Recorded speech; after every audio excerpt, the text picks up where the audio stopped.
Non mais c'est simple, si clairement vous en avez marre de demander la ref des vêtements des gens, soyez votre propre ref. Comment arrêter de demander la ref des vêtements des gens? Personnellement, moi je trouve que tout ça part de l'inspiration. Au lieu de laisser l'inspiration venir à nous, c'est mieux qu'on aille chercher l'inspiration. Par exemple, au lieu de juste s'inspirer des créateurs de contenu fashion qu'on voit sur internet, on va être notre propre créateur de contenu fashion. Je ne sais pas si c'est logique pour vous. On a l'habitude d'aller demander les refs aux beaux vêtements qu'on voit sur internet. Et aujourd'hui, moi, je vais vous demander d'aller chercher vos refs. Et personnellement, moi, il est très rare que je demande les refs des vêtements aux gens. Non seulement parce que j'ai la flemme qu'ils ne me répondent pas, et deux, parce que j'ai pas besoin. Je vais moi-même m'inspirer. Tu vois, je vais aller chercher l'inspiration au lieu de laisser l'inspiration venir à moi. J'espère que c'est logique pour vous.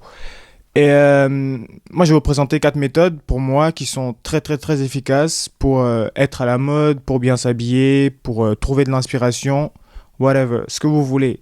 La première méthode, ça va être les défilés. Vous avez l'application Vogue Runway qui est votre ami, les gars. Si vous voulez être à la pointe de la mode, même pas être trendy, juste suivre ce qui se fait aujourd'hui, si vous suivez la mode, ou même si vous ne suivez pas la mode, juste vous voulez voir les belles choses qui se font dans la mode sur les runways, vous avez Vogue Runway où après chaque défilé, toutes les photos des shows sont postées sur l'application et il y a même d'autres onglets sur l'application. Il y a du street style et plein de choses.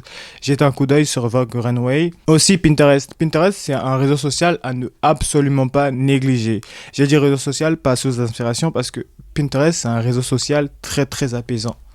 Il y a zéro bruit là-bas. Vous allez juste puiser votre inspiration. Vous allez juste voir des belles choses.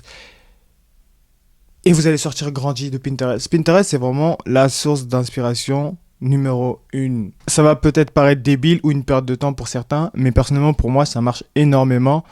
Même si j'achète pas beaucoup en boutique, faire du lèche-vitrine, ça aide énormément. Et quand je vous parle de lèche-vitrine, je vous parle de lèche-vitrine chez les marques que vous appréciez. Par exemple, moi, mes marques préférées, je sais que j'ai pas de la thune pour acheter là-bas, mais Céline, Saint-Laurent, Acne Studio, peu importe, c'est des marques où tous les mois je vais en boutique pour voir ce qu'il y a dans la boutique. Même si je vois déjà ce qu'ils font sur le runway, c'est important d'aller en physique, voir les pièces qui sont dans la boutique et après essayer d'avoir les pièces, je sais pas, en seconde main, sur Vinted, sur Vestiaire, peu importe. Mais il est très important pour moi personnellement d'aller en boutique, de faire du lèche-vitrine. En fait, que ça soit chez des marques beaucoup moins... comment je peux dire ça? Et pas forcément dans le luxe, hein. Personnellement, je sais que bon, après, moi, j'aime pas trop aller. C'est pour ça que je dis au moins une fois tous les 2 mois ou vraiment très rarement aller en boutique de luxe, même si on n'achète pas pour regarder ce qui se fait là-bas. Parce qu'encore une fois, j'aime pas trop l'ambiance des boutiques de luxe. Ça, c'est un autre délire. Mais peu importe la boutique en vrai, tant que c'est une marque qui vous plaît et que vous savez que vous pourriez acheter des vêtements là-bas. Comme je l'ai dit, le lèche-vitrine, même pas en boutique, que ce soit dans des grands magasins comme Galeries Lafayette, Printemps, ça va vous aider. Moi, personnellement, ça m'aide. Et en fait, c'est juste agréable de voir des pièces qu'on peut pas s'acheter en vrai. Et juste essayer de trouver des pièces qui équivalent.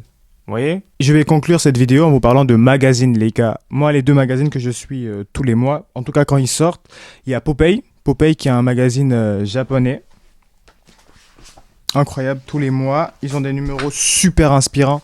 Bon, je parle pas japonais, du coup, je peux que regarder les images. Et il y a l'étiquette. L'étiquette, pour moi, est le plus... Personnellement, pour moi, je trouve que l'étiquette, c'est l'un des meilleurs magazines masculins français. Attendez, je crois que je renverse tout. Ça, c'est le dernier numéro homme de l'étiquette.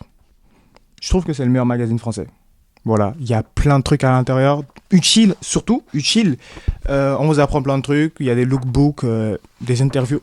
Incroyable ce magazine-là. Si on récapitule les gars, on a Vogue Runway, Pinterest, Window Shopping, Magazine, ce sont les sources d'inspiration. Ça me permet d'aller chercher l'inspiration au lieu de laisser l'inspiration venir à moi.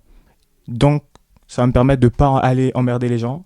Pas que c'est emmerdant, mais de ne pas aller tout le temps demander les refs aux gens et surtout d'être ma propre inspiration. Clock it.